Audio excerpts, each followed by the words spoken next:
Assalamualaikum warahmatullahi wabarakatuh. Baik anak-anak, pada kesempatan kali ini kita akan belajar tentang iman kepada hari akhir. Judulnya adalah meyakini hari akhir mengakhiri kebiasaan buruk. Baik, silakan mengikuti ya, diikuti dengan baik. Nanti kalau ada yang tidak paham, kalian bisa bertanya di kolom komentar.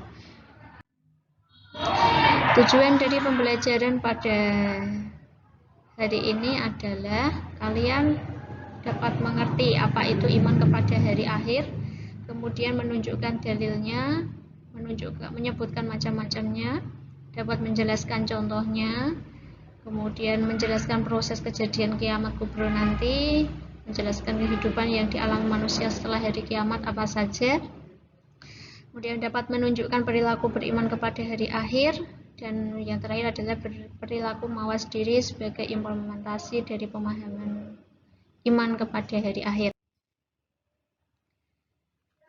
Yang pertama kita masuk kepada pengertian hari akhir. Hari akhir, iman kepada hari akhir.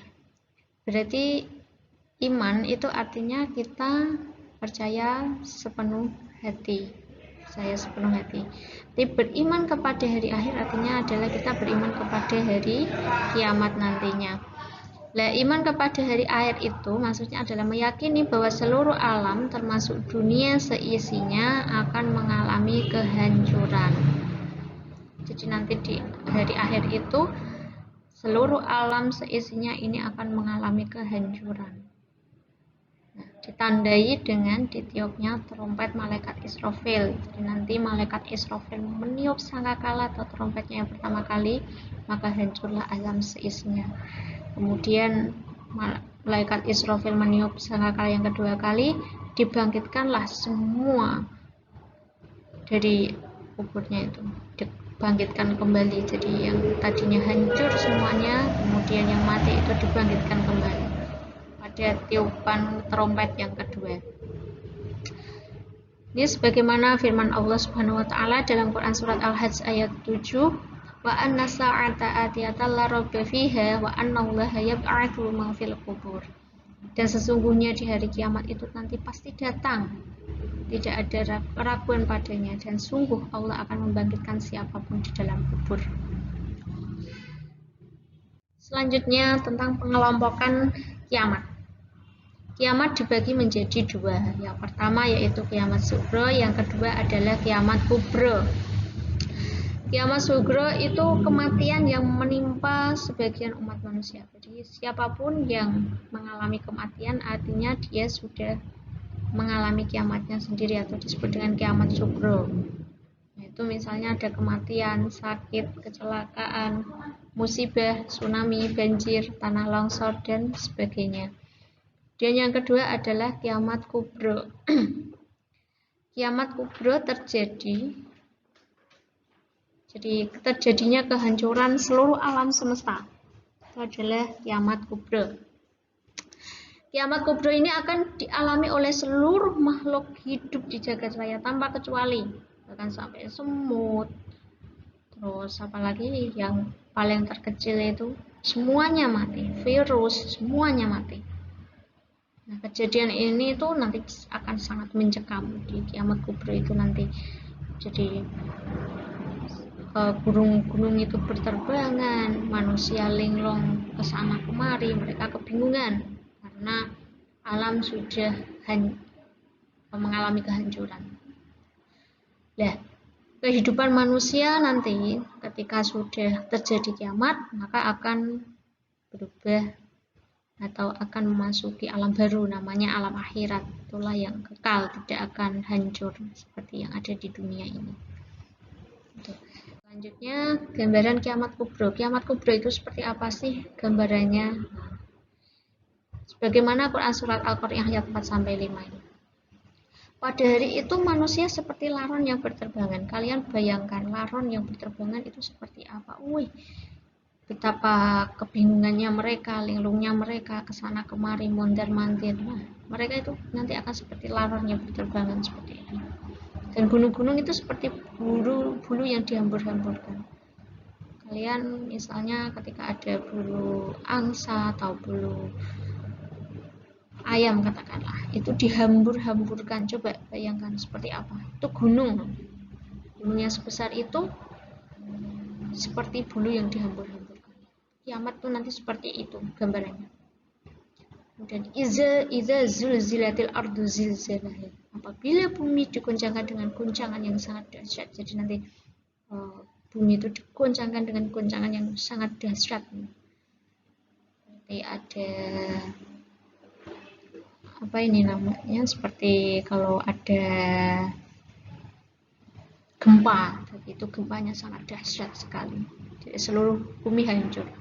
Wa akhrajatil ardu athqalaha, dan bumi telah mengeluarkan beban-beban berat yang dikandungnya. Jadi selama ini bumi mengandung bebatuan yang besar-besar itu semuanya dimuntahkan oleh bumi, dikeluarkan oleh bumi. Seperti itu gambarannya. Jadi kejadian kiamat kubro nantinya prosesnya yang pertama malaikat Israfil meniup sangkakala untuk yang pertama kali. Nah, pada tiupan yang pertama ini semua makhluk hidup akan mati kecuali yang dikehendaki hidup oleh Allah. Jadi semuanya nanti akan mati. Dan langit menjadi terpecah belah, matahari digulung, bintang-bintang berjatuhan, lautan meluap, menjadi panas karena isi bumi muntah. Bintang-bintang itu pada berjatuhan seperti meteor atau jatuh itu. Gunung-gunung seperti bulu yang berhamburan, dan manusia seperti aneh-aneh yang berterbangan. Itu nanti gambarannya seperti itu. Jadi malaikat Israfil meniup sangkakala yang pertama, kemudian seluruh makhluk hidup meninggal dunia, mati. Kemudian malaikat Israfil matinya yang terakhir. Setelah itu malaikat Israfil dihidupkan lagi oleh Allah, diutus untuk meniup sangkakala yang kedua. Nah, mulai itulah kemudian semuanya dibangkitkan kembali, semuanya bangkit kembali, bangkit dan menuju ke alam akhirat. Jadi gambarannya nanti itu seperti itu. Kejadian kiamat kubro itu dasarnya seperti itu. Nah, proses kehidupan di alam akhirat. Proses kehidupan di alam akhirat itu yang pertama ada yang namanya yaumul barzah. Yaumul barzah itu pintu gerbang menuju akhirat. Ini adalah untuk orang yang sudah mati terlebih dahulu, itu mereka akan masuk ke alam barzah untuk menunggu masa transisi nanti, menunggu peradilan Allah nanti di akhirat. Itu namanya di alam barzah. Kemudian ada yaumul ba'ats. Yaumul ba'ats itu hari kebangkitan. Jadi nanti manusia maupun seluruh makhluk hidup nanti akan dibangkitkan kembali. Ya, utamanya manusia ya. Jadi nanti dia itu akan dibangkitkan lagi dari alam kubur dan diarahkan ke padang mahsyar. Jadi padang mahsyar itu sebuah hamparan luas yang di situ seluruh manusia berkumpul di situ untuk menunggu peradilan dari Allah. Kemudian ada yaumul hasyar atau yaumul mahsyar. Itulah hari dikumpulkanlah seluruh manusia yang telah dibangkitkan dari kuburnya. Jadi setelah semua manusia dibangkitkan dari kubur, mereka semua akan dikiring ke yaumul mahsyar. Itu namanya padang mahsyar. Itu namanya mahsyar. Jadi semua manusia yang telah dibangkitkan kemudian dikiring jadi satu di padang mahsyar, itu disebut dengan yaumul hasyar atau yaumul mahsyar.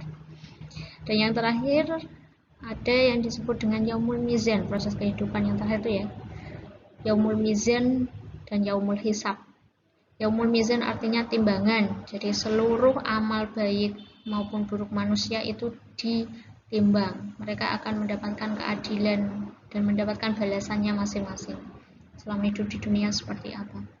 Dan yaumul hisab, kalau hisab itu perhitungan, jadi dihitung, amalnya dihitung. Kalau yaumul mizan itu amalnya ditimbang. Setelah itu maka nanti mereka akan memasuki proses selanjutnya, yaitu surga dan neraka.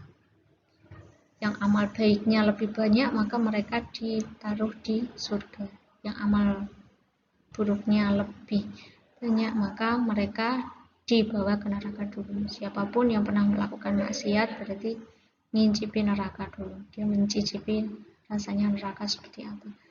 Gambaran surga itu, kenikmatan surga itu sebagaimana yang difirmankan dalam Quran surat Yasin ayat 55 sampai 58. Sesungguhnya para penghuni surga itu mereka pada hari itu tuh bersenang-senang dalam kesibukan mereka.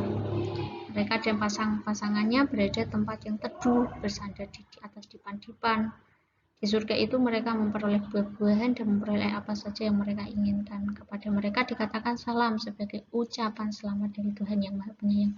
Jadi mereka ingin apa saja itu dituruti. Hanya kalau kalian ingin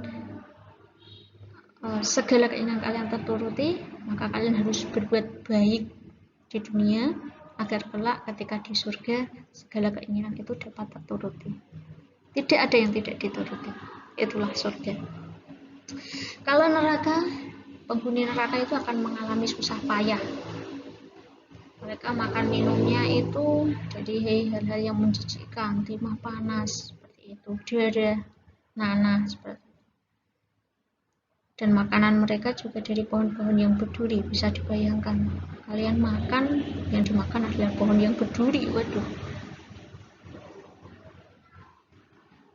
betapa tidak enaknya dan betapa menyakitkannya. Nah, kemudian penghuni neraka itu mereka tidak akan pernah bisa merasa aman, sebab selalu diliputi dengan angin dan air yang panas. Mereka terbakar tetapi tidak hancur. Bayangkan seperti apa susahnya hidup di neraka. Nah, tuh tadi kita sudah belajar tentang kiamat itu gambarannya seperti apa, secara umumnya seperti itu, garis besarnya itu seperti itu. Nanti bisa dibaca-baca lagi di buku paket kalian untuk menambah wawasan, atau kalian bisa mengeksplor dengan mencari pengalaman-pengalaman lain tentang hari kiamat di beberapa sumber, misal artikel, majalah, atau buka Al-Quran beserta terjemahnya bisa ya. Tapi secara gambaran umumnya seperti yang telah dijelaskan tadi. Baik, selanjutnya ini adalah latihan soal. Silahkan dikerjakan di buku PAI kalian untuk sebagai latihan kalian sebatas mana sudah mampu menyerap pelajaran tadi yang telah saya sampaikan, gitu ya. Yang pertama, jelaskan pengertian hari kiamat. Jadi menurut kalian hari kiamat itu gambarannya seperti apa? Dan yang kedua, sebutkan amal yang dapat menjadikan orang menjadi ahli surga. Biar orang itu bisa menjadi ahli surga, maka amalan-amalan apa saja yang harus dia lakukan. Oke, itu dikerjakan di buku PAI, biar nanti rapi dan jadi satu, biar bisa kalian pelajari di lain kesempatan. Anak-anakku, demikian yang dapat saya sampaikan. Terima kasih, selamat belajar. Semoga ini dapat memberikan manfaat untuk kehidupan kita. Jangan lupa untuk selalu berbuat baik, menebarkan kemanfaatan bagi sesama. Jaga kesehatan. Akhirul kalam. Wassalamualaikum warahmatullahi wabarakatuh.